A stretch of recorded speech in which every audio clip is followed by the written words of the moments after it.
একদিন এক বনমুরগি খাবারের খোঁজে জঙ্গলের দিকে যাচ্ছিল।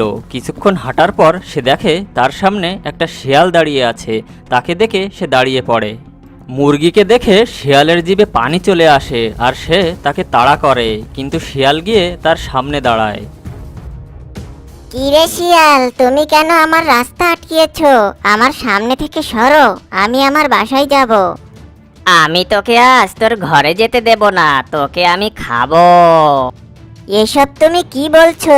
তুমি জানো না যে এই জঙ্গলের কেউ অন্য কারো প্রাণ নিতে পারবে না? তুমি সিংহ মহারাজের হুকুম কি অমান্য করছো নাকি? আরে রাখ তোর সিংহ মহারাজ, আমি যে তোকে খাবো তা কি সিংহ মহারাজ জানবে? আর তুই যদি মারা যাস তাহলে সিংহ মহারাজের কাছে কে বিচার দেবে? আরে কেউ কি আছো যে এই পাজি শিয়ালের হাত থেকে আমার প্রাণ বাঁচাবে? কেউ আমাকে বাঁচাও, আর তা না হলে এই শিয়াল আমাকে খেয়ে নেবে। কেউ কি আছো? দয়া করে আমাকে সাহায্য করো। কেউ আসবে না এই নির্জন জায়গায়, আজ তো তোকে আমি খাবোই। আজকে আমার হাত থেকে তোকে কেউ বাঁচাতে পারবে না। ওরে বাবা, এটা আবার কি? এ তো দেখি ভাল্লুক। আজ তুই ভাল্লুকের জন্য বেঁচে গেলি, আরেকদিন তোকে ধরবো, সেদিন তোকে কেউ বাঁচাতে পারবে না। শিয়ালের এমন কথা শুনে ভাল্লুক তাকে তাড়া করে। কিরে মুরগি, শিয়াল কি তোকে খেতে চাচ্ছিল? হ্যাঁ, ওই পাজি শিয়ালটা আমাকে খেতে চাচ্ছিল।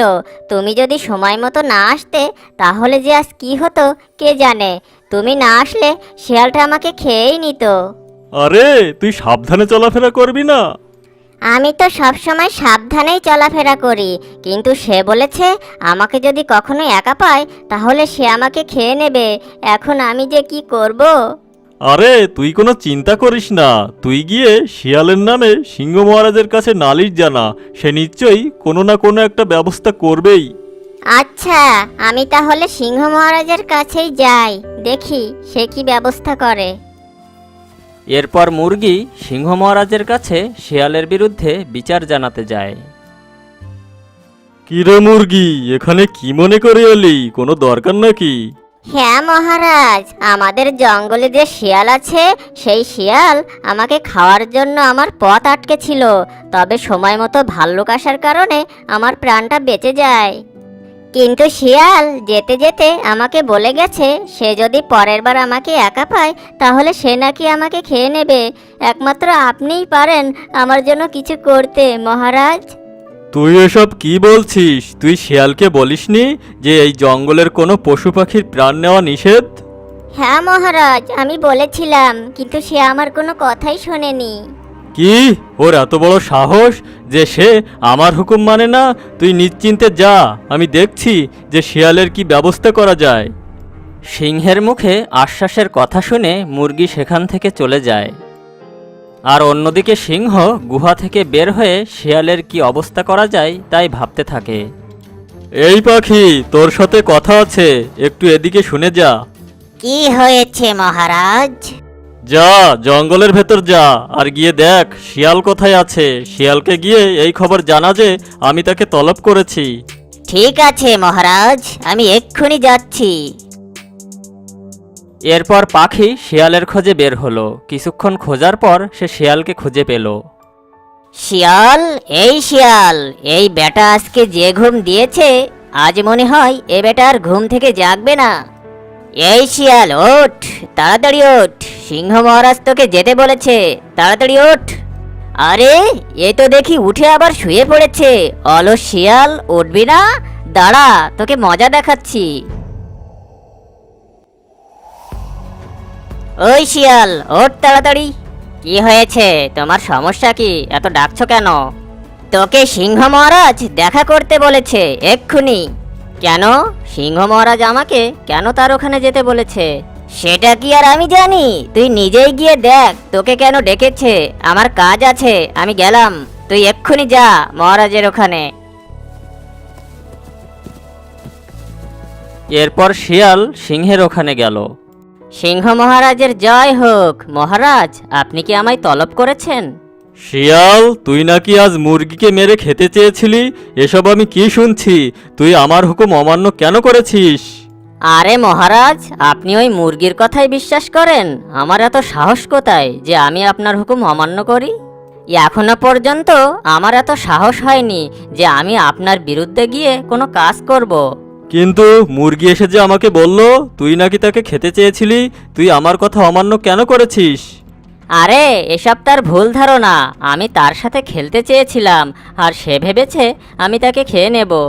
ও আচ্ছা, তাহলে তুই এখন যা, তবে সাবধান, জঙ্গলের কোনো পশু পাখিকে তুই ক্ষতি করার কোনো চিন্তা মাথায়ও আনিস না। আচ্ছা মহারাজ, আপনি যেমনটা বলবেন। এরপর শিয়াল তার বাড়ির উদ্দেশ্যে রওনা দিল। আর অন্যদিকে জঙ্গলের শেষ মাথায় এক গুহায় একটা বাঘ থাকতো। সে ভীষণই ক্ষুধার্ত, তাই সে খাবারের খোঁজে জঙ্গলের দিকে যেতে থাকে। কিছুক্ষণের ভেতরে জঙ্গলের মধ্যে বাঘ আর শিয়ালের দেখা হলো। কিরে শিয়াল, কোথায় যাচ্ছিস? কোথায় আর যাব, সিংহের কাছে গিয়েছিলাম, বাড়ি ফিরছি। কেন, সিংহের ওখানে কেন গিয়েছিলি? কি আর বলবো কষ্টের কথা, তুমি তো জানো এই জঙ্গলের কি নিয়ম। এই জঙ্গলের কোনো পশু পাখি খাওয়া যাবে না। আজ একটা মুরগিকে খেতে চেয়েছিলাম, সেই বেটাই বোধহয় সিংহ মহারাজের কাছে আমার বিরুদ্ধে বিচার জানিয়েছে। এখন মহারাজ আমাকে কিছু কথা শুনিয়েছে, আমি সেখান থেকে মিথ্যা বলে কোনো রকমে বেঁচে ফিরেছি। আরে আমার সামনে ওই সিংহের কোনো কথাই বলবি না। ওই বদমাইশ সিংহের জন্য আমাকে আজকে ঘাস খেয়ে থাকতে হয়। আমি বাঘ হয়েও ছাগলের মতো ঘাস খাই। কি নিয়ম দিয়েছে জঙ্গলে যে কোনো পশু পাখিকে খাওয়া যাবে না? এটা কোনো নিয়ম হলো? আমি যদি রাজা হতাম তাহলে এরকম নিয়ম আমি কোনোদিনই দিতাম না। আমি বলি কি মামা, ওই বুড়ো সিংহকে মেরে তুমি এই জঙ্গলের নতুন রাজা হয়ে যাও। আরে আমি কি আর রাজা হতে পারবো? কেন হতে পারবে না? তুমি নিজেকে দেখেছো তুমি কত সুন্দর, আর রাজা হওয়ার জন্য যে যে গুণ থাকা দরকার তা সব তোমার মধ্যে আছে। তবে এ কথাও ঠিক যে তুমি ঘাস খেয়ে একটু চিকন হয়ে গেছো, আর তাছাড়া তুমি সিংহের থেকে কোনো দিক থেকে কম নও। তাই নাকি শিয়াল? তাহলে তুই সিংহকে গিয়ে বল যে বাঘ হলো এই জঙ্গলের নতুন রাজা, আর সে যদি আমাকে এই জঙ্গলের রাজা হিসাবে না মানে তাহলে এই জঙ্গলে আগুন জ্বালিয়ে দেব আমি। আমার যা ইচ্ছে হবে আমি তাই করব, আর আমার সাথে যদি সে লড়াই করতে আসে তাহলে আমি তাকে মেরে দেব। যা শিয়াল, এসব কথা গিয়ে সিংহকে বল। আচ্ছা ঠিক আছে, আমি এক্ষুনি যাচ্ছি, তুমি এখানেই থেকো। এই বলে শিয়াল সিংহের ওখানে গেল। মহারাজ, ও সিংহ মহারাজ, উঠুন। আপনার এখন ঘুমানোর সময় না, এখন আপনার লড়াই করার সময়। তাড়াতাড়ি উঠুন। এই যে মহারাজ, উঠুন তাড়াতাড়ি। কিরে শিয়াল, তুই আবার এখানে ফিরে এলি কেন? কোনো দরকার নাকি? থাকলে তাড়াতাড়ি বল। হ্যাঁ মহারাজ, আপনাকেই তো এখন দরকার। আপনি এই খবর শুনেছেন যে বাঘ এই জঙ্গলের রাজা হয়ে গেছে?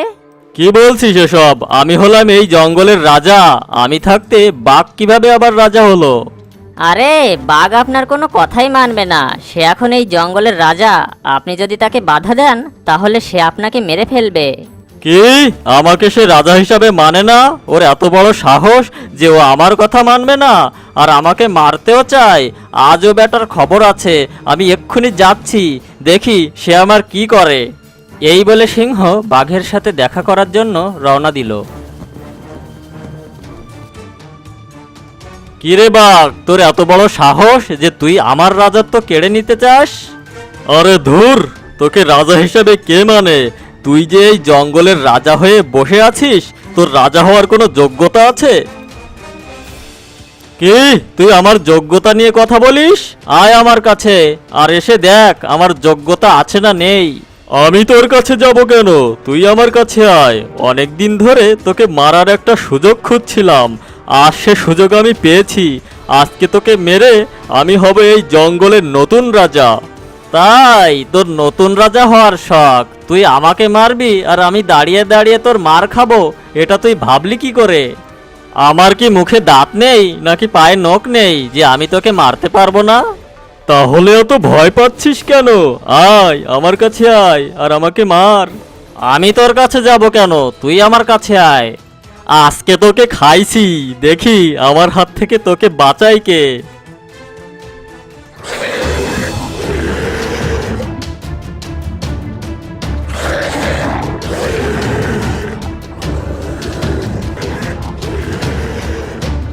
তোমরা থামো, এসব কি করছো? এত ঝগড়া করছো কেন? ওই খরগোশ, তুই এখান থেকে যা, আজকে আমি এই বাঘকে প্রাণে মেরে দেব। তুই আমাকে মারবি আর আমি বুঝি দাঁড়িয়ে দাঁড়িয়ে ঘাস খাবো? এই বাঘ, তুমি চুপ করো। তোমরা এসব কি করছো? ঝগড়া করে কি হবে? তুমি যে সিংহের সাথে মারামারি করছিলে, তুমি যদি মারা যেতে তাহলে তো তুমি আর পৃথিবীতেই থাকতে না। তাহলে এমন লড়াই করে লাভ কি? আর সিংহ মহারাজ, আপনি এসব কি করছেন? আপনার তো বয়স হয়েছে। আপনি লড়াই করতে গিয়ে যদি মারা যেতেন তাহলে তো আপনার রাজত্ব জীবন দুটোই যেত। তাহলে এমন লড়াই করে লাভ কি? একটা কথা সব সময় মনে রাখবেন, লড়াই করে কোনো সময় সমস্যার সমাধান হয় না। আচ্ছা ঠিক আছে খরগোশ, তুমি যখন এত করে বলছো, ঠিক আছে, আমি আর ঝগড়া করব না। তাহলে আজ থেকে বাঘই এই জঙ্গলের রাজা হয়ে যাক। তবে বাঘের কাছে আমার একটা অনুরোধ রইল, সে যেন এই জঙ্গলের পশু পাখির কোনো ক্ষতি না করে। আরে না, আমি আর এই জঙ্গলের রাজা হব না। সিংহ মহারাজ, আপনি এই জঙ্গলের রাজা, কারণ এখন পর্যন্ত আপনি জঙ্গলের পশু পাখির কথা ভাবছেন, আর আমি জঙ্গলের পশু পাখিদের খাওয়ার চিন্তা করছিলাম। তাই এই জঙ্গলের আসল রাজা হলেন আপনি। আমাকে মাফ করে দিন মহারাজ, আমার খুব বড় ভুল হয়ে গেছে। সত্যি কথা বলতে কি, এই পৃথিবীতে সবারই বাঁচার অধিকার আছে, কেউই এই পৃথিবী ছেড়ে চলে যেতে চায় না। তাই আমাদের উচিত কোনো জীবজন্তু বা পশু পাখিকে না মেরে, কষ্ট না দিয়ে তাদের জীবন রক্ষা করা। এতে সবারই মঙ্গল হবে। চলো এবার যে যার ঘরে যাই। এরপর যে যার ঘরের উদ্দেশ্যে রওনা দিল আর জঙ্গলে সুখে শান্তিতে বসবাস করতে থাকলো।